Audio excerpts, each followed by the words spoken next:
സ്ഥാനാർത്ഥി പട്ടിക അന്തിമമായി അംഗീകരിച്ച ജില്ലാ കമ്മിറ്റി യോഗത്തിൽ അധ്യക്ഷൻ മാഷാണ്.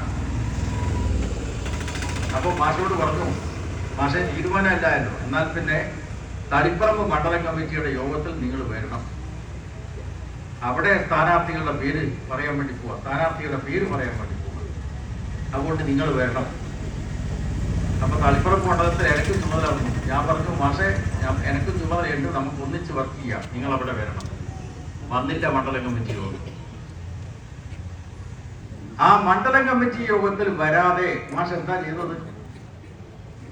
ഈ പറഞ്ഞ രാഷ്ട്രീയമായിട്ടുള്ള ആത്മഹത്യക്ക് വേണ്ടി തയ്യാറെടുക്കുക മാത്രമല്ല, ശത്രുക്കളുടെ കോടാലി കൈയാവാൻ വേണ്ടിയുള്ള ആസൂത്രണം നടത്തുകയാണ് ചെയ്തത്.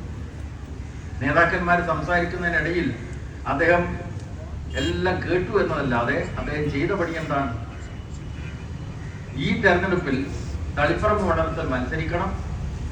അങ്ങനെ മത്സരിക്കുമ്പോൾ കോൺഗ്രസിന്റെയും ലീഗിന്റെയും പിന്തുണ വേണം. അതിനുവേണ്ടിയുള്ള പരിശ്രമം നടത്തുകയായിരുന്നു ഈ പീരീഡിൽ.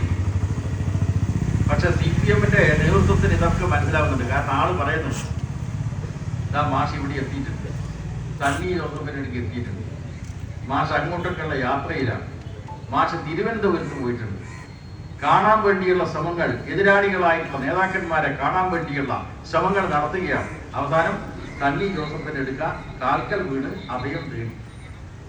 മനസ്സിലായില്ലേ?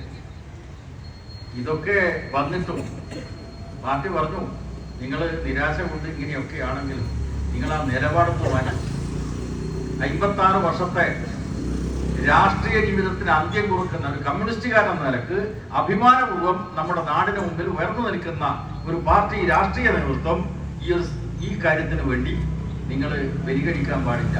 അതുകൊണ്ട് നിങ്ങൾ തിരുത്തണം, തെറ്റ് തിരുത്തണം. അദ്ദേഹം ഈ അത്യാഗ്രഹം കൊണ്ട് നേരെ വാർത്താ സമ്മേളനം വിളിച്ചു. ആ വാർത്താ സമ്മേളനത്തിൽ അദ്ദേഹം എന്തെല്ലാം അബദ്ധങ്ങളാണ് പറയുന്നത്, മറ്റു കാര്യങ്ങളൊക്കെ നേരത്തെ ഇവിടെ പറഞ്ഞിട്ടുണ്ട്. അദ്ദേഹം പറയുന്നത് തളിപ്പറമ്പ് സീറ്റിൽ ശ്യാമളയെ സ്ഥാനാർത്ഥിയാക്കിയത് ഒരു കുടുംബ വാഴ്ചയുടെ ഭാഗമാണ്, കുടുംബാധിപത്യത്തിന്റെ ഭാഗമാണ്. ആണോ? ശ്യാമള ഗോവിന്ദൻ മാഷെ ജീവിത പങ്കാളിയാക്കുന്നതിന് മുമ്പ് തന്നെ വിദ്യാർത്ഥിനിയായിട്ടുള്ള ഘട്ടത്തിൽ സംഘടനാ പ്രവർത്തനം നടത്തി ആരംഭിച്ചതാണ്. അവർക്ക് CPM-ലെ അംഗത്വം ഏത് വർഷമാണ്? മാഷക്ക് 70-ലാണെങ്കിൽ 82-ൽ CPM-ന്റെ അംഗമായിട്ടുള്ള ഒരു സഖാവാണ് ശ്യാമള.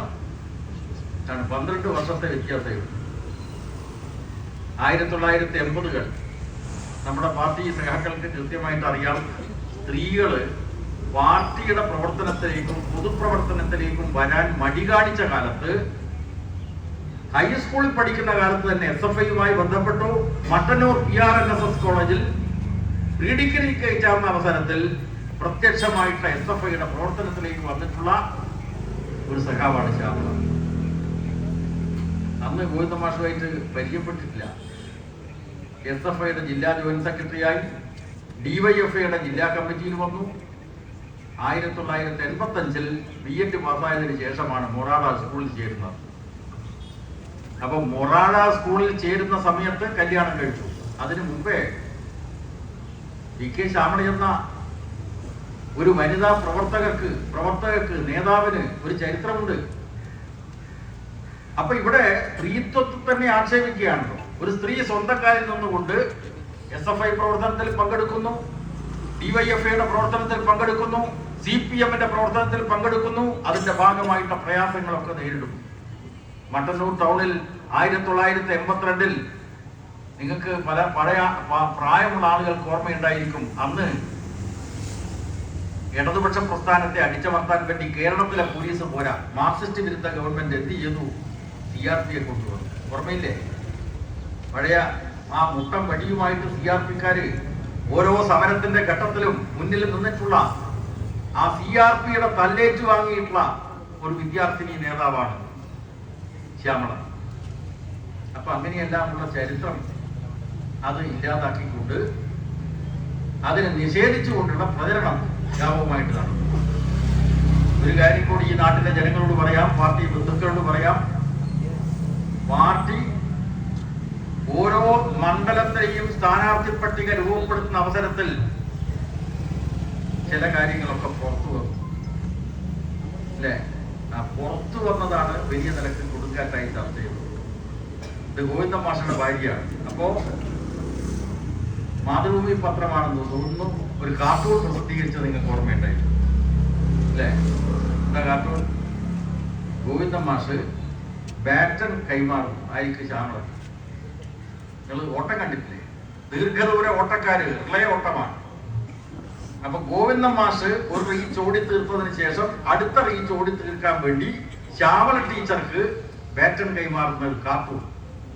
അതൊക്കെ ഈ പ്രചരണത്തിന്റെ ഭാഗമാണ്. എന്നിട്ട് കുടുംബ വാഴ്ച. ഞാൻ ഈ നാട്ടിലെ ജനങ്ങളോട് ചോദിക്കുകയാണ്, കോൺഗ്രസ്സുകാരോട് വിശേഷം ചോദിക്കുകയാണ്. നിങ്ങളാണല്ലോ ഇപ്പൊ ചുമലിലേക്ക് നടക്കാൻ വേണ്ടി വരുന്നത്. അവരോട് ചോദിക്കുകയാണ്, നിങ്ങൾ എങ്ങനെയാണ് സ്ഥാനാർത്ഥികളെ തീരുമാനിക്കാറ്? പി.ടി. തോമസ് എന്ന് പറയുന്ന കോൺഗ്രസിന്റെ MLA അന്തരിച്ചു. അതിനുശേഷം ആ മണ്ഡലത്തിൽ ഉപതെരഞ്ഞെടുപ്പ് വന്നു. ആരാ സ്ഥാനാർത്ഥിയായി വന്നത്? ഉമാ തോമസ്. ഉമാ തോമസിന് പി.ടി. തോമസ് കല്യാണം കഴിച്ചതിന് ശേഷം ഉമാ തോമസ് മരിക്കുന്നത് വരെയും കോൺഗ്രസ് രാഷ്ട്രീയവുമായിട്ട് എന്ത് ബന്ധമാണുള്ളത് കോൺഗ്രസ്സുകാരെ? നിങ്ങളിപ്പോ ഗോവിന്ദ മാഷ് പറഞ്ഞ ഈ കുടുംബ വാഴ്ചയുടെ കാര്യവും പറഞ്ഞിട്ടാണല്ലോ ഈ തെരഞ്ഞെടുപ്പിൽ വരാൻ വേണ്ടി പോകുന്നത്. ഉമാ തോമസിനെ പി.ടി. തോമസ് എന്ന് പറയുന്ന കോൺഗ്രസ് നേതാവ് മരിക്കുന്നത് വരെ എന്താ കോൺഗ്രസുമായിട്ടുള്ള ബന്ധം?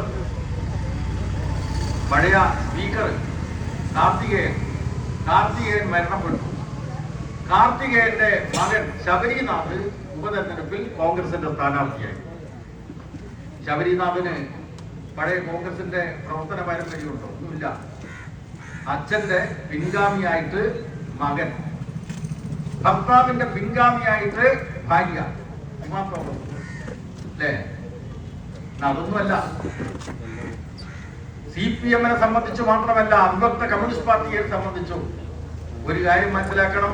ഭാര്യ ഭർത്താക്കന്മാരും സഹോദരന്മാരുമായിട്ടുള്ള എത്രയോ പാർട്ടി നേതാക്കന്മാരുണ്ടായിട്ടുണ്ട്. നിങ്ങൾ നോക്കൂ, മഹാനായിട്ടുള്ള AKG പാർലമെന്റ് അംഗമായിരുന്നു. ഒരു ഘട്ടത്തിൽ സുശീല ഗോപാലനും പാർലമെന്റ് അംഗമായിരുന്നു. AKGയുടെ ഭാര്യയായതുകൊണ്ടാണ് സുശീല ഗോപാലിനെ പാർലമെന്റിൽ മെമ്പറാക്കിയത്. AKGയുടെ ഭാര്യയായതുകൊണ്ടാണോ സുശീല ഗോപാൽ CPM-ന്റെ കേന്ദ്ര കമ്മിറ്റി അംഗമായത്? ഒന്നുമല്ലല്ലോ. കയർ തൊഴിലാളികളെ, ആലപ്പുഴയിലെ കയർ തൊഴിലാളികൾ സംഘടിപ്പിച്ച് ട്രേഡ് യൂണിയൻ പ്രസ്ഥാനത്തിന്റെ നേതാവായി, കമ്മ്യൂണിസ്റ്റ് പാർട്ടിയുടെ നേതാവായി മാറിയിട്ടുള്ള സുശീല ഗോപാലൻ AKGയുടെ ഭാര്യ എന്നുള്ള പദവി മാത്രമല്ല, ആ പദവിയുണ്ട് ഏറ്റവും പ്രധാനമാണ്. എന്നാൽ സമരങ്ങളുടെയും പോരാട്ടങ്ങളുടെയും മുന്നിൽ നിന്നിട്ടുള്ള വനിതാ നേതാവ് ആ നിലക്കാണ് സുശീല ഗോപാലൻ പാർലമെന്റ് മെമ്പറായത്.